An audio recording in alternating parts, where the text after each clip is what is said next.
గౌతమీపుత్ర శాతకర్ణిని తెలుగు గుండెల్లో అంతెత్తున నిలబెట్టిన మూల స్తంభాలు ముగ్గురికి నమస్కారం. నమస్కారం అన్నయ్య, నేను ఫస్ట్ నిన్నే ఎక్కడో చిన్నప్పుడు 5వ క్లాస్లోనో 6వ క్లాస్లోనో 2-3 లైన్లు గౌతమీపుత్ర శాతకర్ణి అనే రాజు ఇక్కడి నుంచి ఇక్కడ దాకా పాలించాడు అంతే. అంటే అంత మాత్రమే తెలిసిన ఆ కథ మూలాధారంలో చుట్టుకున్న కుండలిలో ఉండేది ఎక్కడో. ఇవాళ మనవాడి కన్నుబడి అది ఇవాళ సహస్రానం దాకా ఎగవాకి విశ్వవ్యాప్తమైంది. ఇది నాకు చాలా తెలుగు జాతి అంతా గర్వించే. కాకపోతే నాకు తెలిసి నీకు పాట రాయమని వచ్చినప్పుడు కథ కూడా చెప్పాలి. చెప్పినవాడు ఉపయోగం జరుగుతుంది. ఇప్పుడు ఫస్ట్ టైం గౌతమీపుత్ర శాతకర్ణితో నీ దగ్గర రాగానే ఫస్ట్ నీ అనుభూతి. మొట్టమొదట ఈ కార్యక్రమం చూస్తున్న తెలుగు ప్రేక్షకులందరికీ తెలుగు సంవత్సరంలో తెలుగు పెద్ద పండుగ సందర్భంగా శుభాకాంక్షలు. ఇది 2 విధాల పెద్ద పండుగ. ఒకటి మామూలుగా సంక్రాంతిని పెద్ద పండుగ అంటాం. ఈసారి ఎవరు బతిమాలక్కర్లేకుండానే వాళ్ళు ప్రచారం చేయక్కర్లేకుండానే ప్రపంచవ్యాప్తంగా ఉన్న తెలుగు వాళ్ళందరూ ఇది నా సినిమా అని సొంతం చేసుకుని చూసి ఆనందంతో తబ్బిపోయిపోతున్నటువంటి ఒక అద్భుతమైన చారిత్రాత్మకమైన సంఘటన శాతకర్ణి సినిమా విడుదల. ఇది అనేక సినిమాల్లో ఒక సినిమాలో కాకుండా ఇదేదో ఎవరినో ఎక్కడో తట్టి లేపింది. ఒక ఏదో మాయాజాలం జరిగింది. ఈ మాయాజాలానికి మూల కారణం క్రిష్. వాడి పేరు రాధాకృష్ణ, లీలలన్నీ ఉన్నాయి. ఇంకా నా అనుభూతి చెప్పాలంటే పాట రాసేటప్పుడు ఎలా శ్రమ పడతాను నీకు తెలుసు. ఎలాగ మామూలుగా అది ఎవరికోసం ఉపకారం చేయడానికి కాదు, నా కోసం. నేను అది బయటికి వెళ్ళిన తర్వాత అంటే మామూలు అంటే నాకు తెలుసు. అంటే సీతారామ శాస్త్రి అని నేను టైటిల్ లేడీ స్టైలర్ నుంచి అన్నయ్యతో ప్రయాణం చేస్తున్న యుద్ధం బయట జరిగిన అతనిలోనే ఓ యుద్ధం జరిగి ఆ రక్తపు చారికలన్నీ ఇంకుతో కలిసిపోయి ఉంటే వచ్చాక ఓ తడిసిన పేపర్ పాట రూపంలో అది నిన్న ఆ టైటిల్స్ చూస్తున్నప్పుడు సుబ్బలక్ష్మీపుత్ర సీతారామ శాస్త్రి చదివినప్పుడు ఇప్పుడు చాలా ప్రమాదకరమైన టైటిల్ అది. ఎందుకంటే ఆ టైటిల్ ఆ పాటల్ని ప్రజలు ఆదరిస్తేనే నేను ఆ తల్లికి తగిన కొడుకుని అవుతాను. అలాగే నా పాట కూడా సీతారామ శాస్త్రి పుత్రిక ఫలానా పాట. అలా అవడానికి సాధారణంగా క్రిష్ ఎక్కువ స్కోప్ కలిగించి ప్రతిసారి హై టెన్షన్ ఇలా పెడతాడు. ఒక్క గమ్యంలో తప్ప ఇంకే సినిమాలో నా దగ్గర కూర్చున్నది లేదు. టెలిఫోన్లో నుంచి ఆకాశవాణిలో నుంచి ఏదో మాట్లాడడం, పాట రాసేయండి. హైదరాబాద్ ఆయన ఇక్కడ పుస్తకాలు చదువుతూ కూర్చున్నారు. 2 పుస్తకాలు చదివితే 3 అభిప్రాయాలు వస్తున్నాయి, ఏది తీసుకోవాలి అని మొత్తానికి ముగ్గురు కూడా ఒక 6 సందర్భాలు కూర్చుని అంతర్లీనంగా ఒక కథని చెప్పాలి. ఆ కథ మన ఆత్మకి సంబంధించి ఉండాలి. అంటే ఇప్పుడు నేను ఎందుకు చెప్తున్నానంటే ఎత్తి చూపిస్తున్నాను. ఈ సినిమా చూస్తున్నప్పుడు ఒక చారిత్రాత్మకమైన గౌతమీపుత్ర శాతకర్ణి అనే మాత్రమే కాకుండా ఒక భారతీయతను గురించి ఒక మొదలు, ఒక హిమాలయం అంత శిఖరం, అంటే దాని ఒక కథకి సరిపోయే ఎత్తుగడ, మధ్యమం, పతాక స్థాయి, ఈ 3 కలిపి అత్యద్భుతమైనటువంటి మిరాక్యులస్ అమాల్గమేషన్ జరిగింది. ఎందుకంటే కథగా చూస్తే 4 యుద్ధాలే కనిపిస్తాయి. దీన్ని రామారావు కూడా తీయడానికి ప్రయత్నం చేశారు. గౌతమీపుత్ర శాతకర్ణి కథ అంతటినీ తీద్దామని సగమే తీసామనుకున్నారు. సగమే తీసి అంతా తీసాడు ఇందులో. ఎందుకనంటే మొత్తం భారతదేశాన్ని అఖండంగా పరిపాలించడమే కాకుండా గణరాజ్యాలుగా విడిపోతున్నటువంటి ఒక రకంగా ఇంకొక కోణంలోంచి చూస్తే భరణి ఆ చిత్రం చూసే వాళ్ళకి అంతరాంతరాల్లో 2000 ఏళ్ల కిందటి పరిస్థితి ఇప్పుడు కూడా ఉంది. అనేక ప్రాంతాలు, అనేక భాషలు, అనేక భేదాలతో దానికి ఒక అత్యద్భుతమైన సొల్యూషన్ చెప్పినవాడు బుర్రసాయి మతం. అత్యద్భుతమైన సొల్యూషన్. ఎందుకంటే ఇంత సులభంగా సుభాషితాలు ఏనుగు లక్ష్మణ్గా కూడా చెప్పలేదాము. ఇల్లు ఉంది, గదులు ఉంటాయి, గోడలు ఉంటాయి, గొడవలు ఉంటాయి. ఇది మా ఇల్లు అంటే మా ఇల్లు అని మేము కొట్టుకుంటాం. కానీ ఇంకొకటి వచ్చేది మా ఇల్లు అంటే వాడిని ఎగిరెగిరి తంతామని చెప్పటంలో ఎక్కడో తెలియకుండానే అంతరాత్మలతో మాట్లాడింది ఈ సినిమా. ఫస్ట్ ఫ్రేమ్ నుంచి చిట్ట చివరి వరకు అంతరాత్మలతో మాట్లాడింది. వాళ్ళ చెవుల్లోంచి ఎక్కడికో వెళ్ళింది. ఇది భారతీయత మేల్కొన్నటువంటి నరాలు ఉప్పొంగినది. ఇక్కడ ఆంధ్రుడు అనేవాడు ఒకడే కాదు, అదే చిట్ట చివరి కూడా భారతీయుడి కథ. అయితే ఆ భారతీయత్వానికి ఆంధ్రత్వం ప్రాతినిధ్యం వహించాలి అన్నది మొదటి నుంచి నా తాలూకు ఆలోచన. దాన్ని క్రిష్ అంగీకరించాడు, గౌరవించాడు. అందుకని అక్కడ సార్వభౌమంలో కూడా ఇది తెలుగువాడు ఎగరేసిన భారతనే ఉంది. బాలయ్య మొదటి పంజా నుంచి చివరి లంఘనం వరకు మొత్తం విశ్వరూపం. నాకు తెలిసి one of the best of his career. శాతకర్ణిని బాలయ్య బాబు కథ చెప్తున్నప్పుడే ఈ సినిమా 100వ సినిమా అన్నప్పుడు ఓపెన్ చేయాలనుకున్నప్పుడు ఆయన్ని చూపించే ముందు ఆయన వాయిస్ తోటి ఓపెన్ చేద్దామని కొంచెం డిజైన్ చేసుకున్నాం. దానికి సాయి గారు రాసిన సమయం లేదు మిత్రమా శరణమారానమే అది వచ్చినప్పుడు దానికన్నా ముందు ఈ ఫస్ట్ టైటిల్స్ మీద ఆయన కన్నా ముందు సృష్టిలో మీ పేరుని అత్యంత అద్భుతంగా పిలిచేది అమ్మ కన్నా ఇంకా గొప్ప తర్వాతే భార్య అయినా ఎవరైనా. సో అందుకని ఫస్ట్ సినిమా స్టార్ట్ అవుతుంటోటి నా ఇంకో థాట్ వచ్చిందన్నమాట. ఏమని అసలు శాతకర్ణి అని అమ్మ పిలిస్తే దాంతో స్టార్ట్ అయితే గౌతమ్ విట్ట, తర్వాత ఆయన వాయిస్తో స్టార్ట్ అయితే ఇవన్నీ డిజైన్ చేసుకున్నాను. ఈ కథ చెప్పడానికి బాలకృష్ణ గారి దగ్గరికి వెళ్ళి ఈ కథ చెప్తున్నప్పుడు మా కత్తి కంటే నెత్తుడి చార ఇంకా పచ్చిగానే ఉంది ఆ లెటర్ అదే డైలాగ్ యాసిటీస్ చెప్తున్నప్పుడే ఆయన చేతి కదలికలు చూశాను అన్నమాట. ఆ రోజు మొదలైన శాతకర్ణి చివరి రోజు దాకా మీరు ఫస్ట్ ఫ్రేమ్ నుంచి చివరి దాకా ఆయన యాక్టింగ్ ఒక మీటర్ వేసి కొలతేసి ఇది యాక్టింగ్ ఈ సీన్కి ఇంతే అంత కరెక్ట్గా లెక్క కట్టినట్టు ఉంటుందమ్మా. కట్టే కదా, అది ఒక ఆకారం కానీ ఆహార్యం కానీ ఆ విధానం కానీ కొన్ని సందర్భాల్లో అండర్ ప్లే కొంత లో లెవెల్లో. మీ సీన్లోనే కూర్చొని ఇటు చూసి ఇటు పక్కన చూసి తల్లి కదా అంతే అంతే అంతకన్నా ఎక్కువ అసలు. అవును, అలాగే సినిమాని ఇటు ఈయన సింహంలా ఉంటే అటు జింకలాగా చేసేసిన శ్రేయ ఒక ఆర్టిస్ట్కి ఇన్ని వైవిధ్యాలున్న పాత్ర దొరకడం అదృష్టం. అపూర్వమైన అమ్మాయి. ఈ సినిమాలో వాసిష్ఠిది నేను టెక్స్ట్ బుక్ యాక్టింగ్ అంటాను. అది ఆమె మళ్ళీ ఇంకోసారి చేయమన్నా ఇలా చేసిద్దా లేదో నాకు తెలియదు, బట్ ఇప్పుడు చేసింది మాత్రం text book acting. What a great performer, ఎంత అద్భుతంగా చేసిందంటే ఆ అమ్మాయిని చూసినప్పుడు మనకు బాధేస్తూ ఉంటుంది, జాలేస్తూ ఉంటుంది, కానీ ఏం చేయలేము. మన we are spending all our energies or మన టైం అంతా మనకు శాతకర్ణితో స్పెండ్ చేయడానికి ట్రై చేస్తున్నాం, దాని నుంచి బయటికి లాగేది. అండ్ హేమమాలిని గారు లేకపోతే ఈ సినిమా పరిస్థితి ఏంటని అందరూ అన్నారు, బాలకృష్ణ గారు లేకపోతే ఈ సినిమా పరిస్థితి ఏంటంటే నాకు శ్రియా లేకపోతే ఏంటి అది. అండ్ మరోవైపు నుంచి హేమమాలిని గారు వీళ్ళిద్దరి మధ్యలో ఆ అమ్మాయి నలిగిపోయే పాత్రగా శ్రేయ. మాట పాట బాట ఇది త్రివాణి సంగమం. ఇప్పుడు సాయి మాధవ్, నువ్వు ఇండస్ట్రీకి వచ్చినప్పటి నుంచి నీదైన ఒక ముద్ర కొనసాగుతుంది. అది ఒక యోగం. ఏమిటంటే చాలామంది 100 సినిమాలు రాసినా వాళ్ళు ఉనికి కానీ చాటుకునే అవకాశం లేకని ఇండస్ట్రీ ఇది. చాలామంది వచ్చారు వెళ్ళిపోతుంటారు, కానీ నీకు వైవిధ్యంగా దొరికిన సినిమాలు అవుతేనేమి, ముఖ్యంగా కంచె, ఇలాంటి శాతకర్ణి రాయడం అంటే 10 కంచెలు దాటడం. చాలా ఎక్కువ రచయితగా నీకు తెలుసు. చేత కాకపోతే ఏమిటంటే చాలాసార్లు కాంప్లికేషన్స్ని చాలా సింప్లిఫై చేసి అన్నయ్య చెప్పినట్టు రాయగలగడం అనేది ఒక చిత్రమైన విద్య. ఇందాక అన్నయ్య ఆ కథ ఉందే, నువ్వు చెప్పిన కథ, ఆ చీమ కథ ఎవరిది అంటే నేను ఈసప్ కథలు లాంటిదా లేకపోతే నువ్వే సృష్టించావా? లేదు, అది అది కూడా ఎంతసేపు అండి. సాంగ్ వచ్చింది అనుకోకుండా దానికి లీడ్ కావాల్సి వచ్చింది అన్నమాట. అదొక్కటే మొత్తం బౌండ్ స్క్రిప్ట్లో ఉంది. మీరు పలికిన ప్రతి సంభాషణ మీకు 2 నెలల ముందే చెప్పాను నేను. అవునవునవును, ప్రతిదీ ఉంది. సాంగ్ జరుగుతూ ఉంది. 1 గంట 2 గంటలకి ప్యాకప్ అవుతుంది అర్ధరాత్రి. 1 గంటకి నాకు ఐడియా వచ్చింది, ఇక్కడ ఇది ఒక కథ కావాలి అని.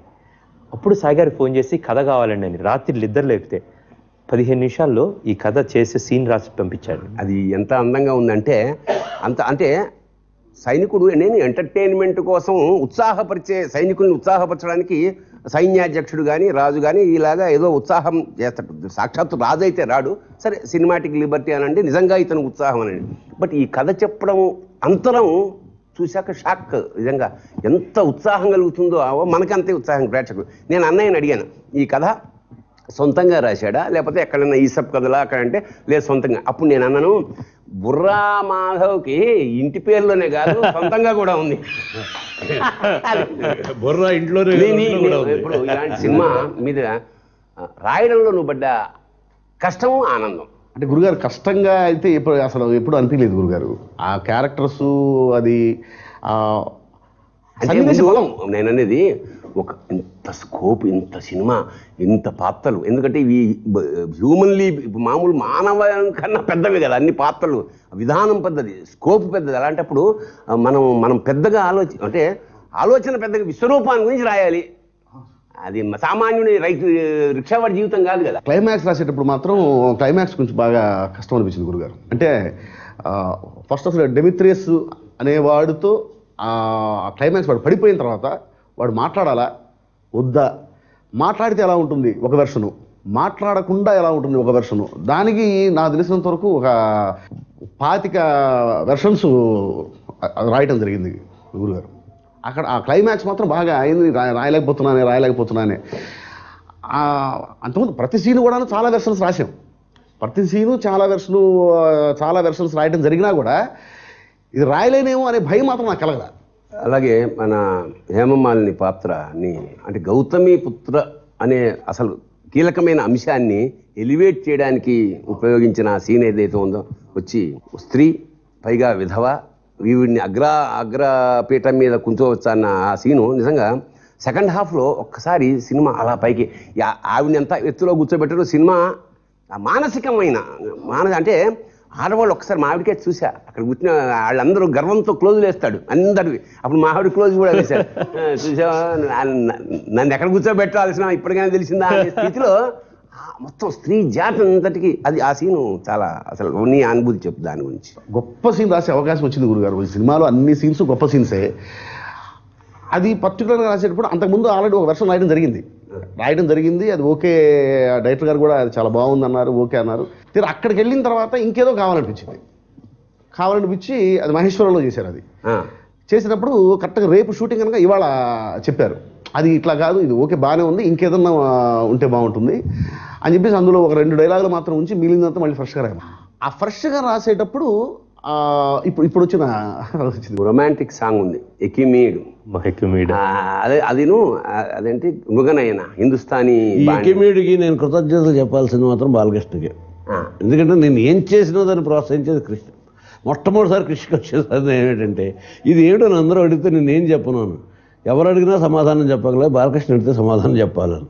బాలకృష్ణ అడగలేదు అసలు. ఎందుకంటే ఎకిమీడు అన్నది నిజానికి కొత్తది కాదు. ఇందులో మనం ఎంత ఆనందిస్తున్నాం వరని ఈ సందర్భంలో చెప్తున్నాను, అవసరం కాబట్టి దుఃఖపడాలి. గత 5 తరాలుగా మనం తెలుగు సంస్కృతిని, తెలుగు భాషని మర్చిపోతున్నాం.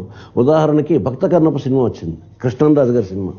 అందులో వేటూరు గారు వాళ్ళ వాణిశ్రీకి కన్నప్పకి పెట్టిన డ్యూయట్లో వాళ్ళు మాట పాడారు. పింగళ నాగేంద్రరావు, సముద్రాల రాఘవాచార్య. ఇది స్వచ్ఛమైన తెలుగు మాటలు. జానపదాల్లో వచ్చినప్పుడు, పౌరాణికాల్లో వచ్చినప్పుడు కూడా సభాముఖంగా ఇప్పుడు చెప్పు దాని లిటరల్ ఉత్పత్తి అర్థం. ఎకిమీడు అంటే ప్రభువు, రాజు. ఎందుకనంటే ఇప్పుడు వీళ్ళిద్దరూ పైకి వెళ్తారు, అధిరోహించేవాడు, కాదు. ఎకిమీడు, వడయడు, రాజు ఇవన్నీ తెలుగు పదాలు. వడయుడు ప్రభువు అని. మామూలుగా అంతఃపురంలో ఆవిడ ఏమిటి పిలుస్తుంది? రాణి వశిష్ఠి ప్రభు స్వామి అంటుంది. బయటికి వెళ్ళిన తర్వాత ఇది ఏమంటుంది? మామ అన్నట్టు. ఆ ఎకిమీడు అనేసరికి అది ట్యూన్లో వెళ్ళి అలా కూర్చుంటే చాలా ఆనందించాడు. నాకు తెలుసు బాలయ్య చాలా తెలుసు. ఆయన మనం వెళ్ళగానే మొట్టమొదటి మనతో పలకరించేటప్పుడే సాధారణంగా భద్రం కర్ణేభి శృణయామదేవాహ అని ఉపనిషత్తులో పలకరిస్తున్నాడు ఆయన. అయ్యి బాబు ఈయనేంట్రా బాబు ఇంత చాలా. బుర్రా, నువ్వు ఈ సినిమా మొత్తంలో ది బెస్ట్గా నేను సాటిస్ఫాక్షన్ అయ్యాను అన్న సీను అంటే అన్నీ ఉన్నాయనుకో, అన్ని గొప్ప సీన్లే కాదనగా నువ్వు బాగా ఎంజాయ్ చేసింది? ఏనుగు వెనక ఏనుగు అని చెప్పే సీను, అలాగే శాతకర్ణి వాసిష్ఠి వీళ్ళిద్దరూ ఏకాంతంగా గడిపేటువంటి సీన్స్, ఆ సీన్స్ అన్ని కూడా నాకు చాలా. నా కుమారుడు రణరంగం, నా కుమారుడు కూడా ఉన్నాడు. అదే అది ఆయన చెప్తుంది. ఆత్మ శరీరాలతోటి మగవాడికి, మాతృత్వానికి మగతనానికి దేహాత్మలతో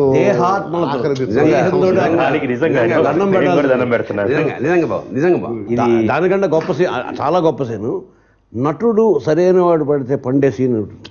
శుభలేఖ సుధాకర్ ఒక చిన్న ముక్కలో, ఇప్పుడు నిన్ను జైల్లో పెడితే వారు వస్తారు, విడిపిస్తా, నిన్ను చంపితే నువ్వు వస్తావు, వల్లకాడి దగ్గర వెయిట్ చేస్తాను అనే విధానం, రాసిన విధానానికి. ఆయన రాసిన అన్నిటి వాటిల్లో చెయ్యి పట్టుకొని మగనాలికి గాజులందం, మరి మగాడికి గాయాలందం. అసలు ఒకటి కాదు, కావ్యంలాగా ఉంది. నలుగురు రచయితలు. ఒకటి చెప్పకపోతే మాత్రం నాకు అన్యాయం అవుతుంది. చాలా ఇంటర్వ్యూలు ఉన్నాయి సినిమాలో. కత్తికి పంచభూతాలతోటి అన్వయించాడు. అది అసలు ఊహాతీతం. ఖనిజం ఎప్పుడూ నిజంతో కలిసి ఉంటుంది, లోహం ఎప్పుడు అబద్ధం చెప్పదు, మట్టి పుట్టుకనిస్తుంది, అగ్ని నిప్పు పుటం పెడుతుంది, నీరు ఆరబెడుతుంది, గాలి ఆవిరి చేస్తుంది, ఆకాశం ఆయువు పోస్తుంది. ఇది పంచభూతాలు చేసిన. అసలు ఇంతకంట అద్భుతమైన కవిత్వాన్ని ఇటీవల కాలంలో ఎప్పుడైనా విన్నామా? అంటే దానికి కవిత్వానికి ఏమి ఒక రూపం లేదు. ఇలా పద్యంలో రాస్తేనో పాటలో రాస్తేనో లేదు. ఆ గుండెల నుంచి ఖనిజం నిజంతోటే ఉంటుంది అన్నమాట మనిషిలా దీనికి సొంత బుద్ధి ఉండదు. లోహం ఎప్పుడు అబద్ధం ఆడదన్నది. అంటే ఇది చెప్పకపోతే మా కూడా ఆవిడ పట్టించుకుంటాడు అక్కడ గ్లామర్లు అవి కనిపిస్తుంటే.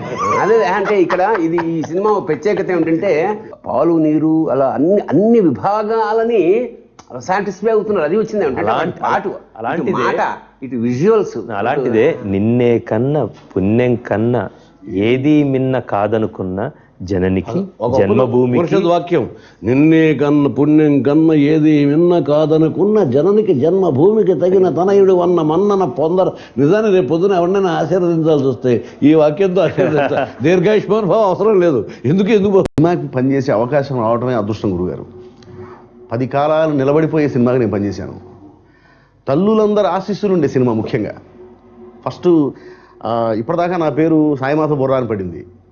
ఇన్విటేషన్ కార్డు మీద ఫస్ట్ ప్రారంభోత్సవానికి ఇన్విటేషన్ కార్డు మీద జయలక్ష్మి పుత్ర సాయిమాధవ బొర్రా అని అమ్మ పేరు, మా అమ్మ పేరు. అది చూడగానే ఇప్పటిదాకా మా అమ్మ చూసి ఇప్పటిదాకా సినిమాలన్నీ బాగా రాసావు కానీ ఈ సినిమా కానీ సరిగ్గా రాకపోతే కాళ్ళు ఇరగొడతాను, చేతులు ఎరగొట్టాలి. అదే లేక అంటే ఎంత బాధ్యత. అవునవును. ఎందుకంటే మా ఆవిడ చూస్తూ ఏమంటే మీ అమ్మ పేరు అంది, నా పేరు ఎడిటింగ్లో పెట్టేసేవంటే అంటే మీ అమ్మగారి పేరు అంది. అట్లా కొత్త ఐడెంటిటీ వచ్చింది వాళ్ళకి. బండి అమ్మ పేరు కూడా జనానికి తెలియజేసేటువంటి సినిమాకి పనిచేయటం, అది గౌతమిపుత్ర శాతకర్ణి లాంటి ఒక మహాపురుషుడి కథకి మాటలు రాసే అవకాశం రావటం నిజంగా కృషి గారు నాకు ఇచ్చినటువంటి అదృష్టం. అనే ఆ అంటే అమ్మ అని నేర్పిన తెలుగు భాషది. సో అమ్మకి ఇవ్వాల్సిన ప్రాధాన్యతతో పాటు ఇది ఒక గౌతమిపుత్రుడైన ఒక రాజు గురించి మాత్రమే కాకుండా అద్భుతమైన సంస్కృతికి తెలుగు వాళ్ళకి ఇచ్చింది.